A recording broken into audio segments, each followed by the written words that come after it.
In Eastern Europe, there is a small country that often escapes the world's attention. Its name is Bulgaria. For most people, Bulgaria is just part of the Eastern European bloc of countries that are drowning in the shadow of the Soviet Union. Nothing special, they say. Not like romantic France or artistic Italy. Not like Turkey that unites two continents. But wait a minute. Recently, a controversial claim has emerged on various forums and social media. 99% of Bulgaria's population is Muslim. This claim has shocked many people, because if it is true, then the world has long been mistaken about the identity of the Bulgarian nation. But is it true that Bulgaria is a country with a 99% Muslim population? And if so, why doesn't the world consider it a Muslim majority country? Geographically, Bulgaria is located in southeastern Europe, bordering Romania, Serbia, Greece, and Turkey. With a population of around 6.4 million, Bulgaria is a country with an ancient history that was once the center of an empire, part of the Ottoman Empire for 500 years, and finally part of the Soviet bloc in the 20th century. In the modern era, however, Bulgaria is known as a secular state, a member of the European Union, and has never been openly associated with Islam. The claim that 99% of Bulgarians are Muslim is not supported by official data. For almost 500 years, Bulgaria was under the rule of the Ottoman Empire. During this period, many local residents converted to Islam, either voluntarily or due to socio-political factors. Ancient mosques still stand majestically in cities such as Plovdiv and Sofia. Muslim names are still common, especially in the southern and eastern regions of Bulgaria. However, after Bulgaria gained independence in the late 19th century, there was a process of re-Christianization and Bulgarian nationalism that was closely tied to Orthodox identity. During the communist era, the government even suppressed any expression of religion, both Islam and Christianity. Today, the Bulgarian Muslim community remains active. They live side by side with people of other faiths, have mosques, religious schools, and even political representation. However, because they are a minority, Islam is not a national identity of Bulgaria in general. While some regions, such as Karjali, Razgrad, and Smolyan, do have local Muslim majorities, they are not representative of the country as a whole. Despite its long history, religious diversity, and strong Ottoman cultural heritage, Bulgaria is often considered an average country by the international community. This is the result of a lack of cultural promotion, unresolved national identity conflicts, and the world's focus on big countries or conflicts. In fact, if you look deeper, Bulgaria is a country with a unique blend of Europe and Islam, a quiet mosaic hidden behind stereotypes and misunderstandings. So no, Bulgaria's population is not 99% Muslim. But yes, Islam is an important part of Bulgaria's historical and social identity. Maybe not the majority, but strong enough to shape the cultural face of this nation. And maybe it's time for the world to stop considering Bulgaria as a non-special country. Because behind its tranquility, there is a long history, colonial wounds, and a rich identity that is worth remembering. The traces of Islam in Bulgaria are not only stored in history books, it is present in the local architecture, language, and culture. In the city of Plovdiv, the Jumaia Mosque stands firmly in the middle of the city center, built in the 14th century and still actively used to this day. In the villages of the Rhodope region, imams still call the call to prayer with a distinctive Slavic accent. Even in cuisine, we find Ottoman influences in foods such as halabanica, kebabchi, and black tea brewed in the Eastern tradition.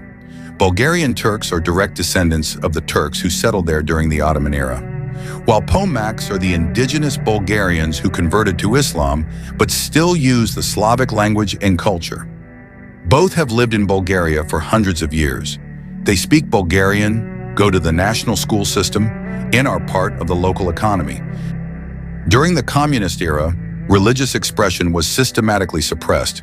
Muslim communities experienced an erasure of their identity. Muslim names were forcibly changed to Slavic ones. Mosques were closed, imams were monitored, and Turkish was banned from public spaces. This period is known as the Dark National Renaissance, not because of progress, but because of coercion. The remnants of that discrimination are still felt today.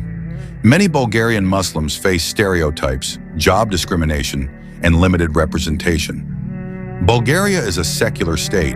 However, secularism here is often used as an excuse to suppress certain religious expressions, especially Islam. On the one hand, the state guarantees freedom of religion. On the other hand, symbols of Islam, such as the hijab in schools or the call to prayer in public spaces, remain controversial. For the younger generation of Bulgarian Muslims, the big question is not just about religion, but about place. A place in history, a place in society, and a place in the national narrative. Why doesn't the world know that Islam is alive and well in the heart of Eastern Europe? Maybe it's because Bulgaria is not the epicenter of the conflict. Unlike the Palestinians or the Uyghurs, the Muslim suffering here is subtle, not bloody, but still piercing. Or maybe it's because the world has become accustomed to wrapping Europe in one color, white, secular, Christian. But Europe is a mosaic, and Bulgaria is living proof that Islam is not a guest on this continent. It is part of its foundation. Bulgaria may not sound special to many people, but if we look deeper, this country holds lessons about diversity, tolerance, and also the wounds of identity.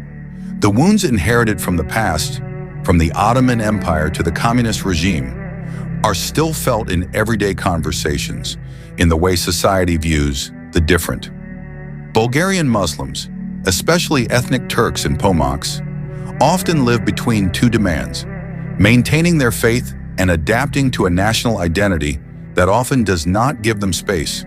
In small villages, old mosques stand silently, bearing witness to a history not told in textbooks. Meanwhile, in the cities, a new generation is trying to build bridges between spirituality and modernity, between tradition and integration. They do not demand special privileges, only recognition. That being Muslim does not make someone less Bulgarian. That diversity does not threaten, but rather enriches. In the midst of an increasingly polarized world, the story of Bulgarian Muslims offers a different perspective about how minorities can survive, even contribute, without losing their identity. This is not just a story about Bulgaria. This is a story about all of us, about how accepting difference is not a threat, but an opportunity to re-understand what it means to be human. And perhaps it is from places as unsung as Bulgaria that we can learn the true meaning of inclusivity. Not the kind spelt out in political slogans, but the kind that is lived out in everyday life, in classrooms, in workplaces, in the media, and in the homes of ordinary people. The challenge ahead is not just about laws or policies, but about building a collective consciousness that Bulgaria's history cannot be separated from the Muslims who have been part of it for centuries. In the future, perhaps we will no longer speak of minorities and majorities, but of equal citizens, of a new generation that will not have to choose between faith and national identity, of a Europe that recognizes itself not by eliminating differences, but by respecting them. Because ultimately, the place of Muslims in Bulgaria is not something to be fought for from the outside. It is already there, embedded in the soil, in the language, in the culture. All that is needed now is the courage to acknowledge it and embrace it. And that recognition is not only the responsibility of the state or institutions, but also of society, including those who have lived side by side, but have not really known each other. Because prejudice often grows from distance, and that distance can be reduced through dialogue, education, and presence. When a girl in a headscarf stands in front of a class as a teacher, or a young Muslim man takes part in local government, outdated narratives slowly begin to shift. Identity is no longer seen as a threat, but as a contribution. Islam is no longer considered foreign, but as a legitimate and organic part of the social landscape. This is the hope of a new Bulgaria, a Bulgaria that does not deny history, is not afraid of diversity, and does not tire of building bridges. Because in truth, amidst the ruins of stereotypes and old wounds, there is always room to grow. And as long as there are those who dare to speak their truth in peace, the story of Bulgaria's Muslims will live on, not as a footnote in European history, but as an important chapter worth reading and understanding. And our task today is to ensure that chapter continues to be written with honesty, courage, and love for our fellow citizens. Not with the ink of fear, but with the pen of hope. Children growing up in remote villages and big cities deserve to know that their identity is not a burden, but a gift.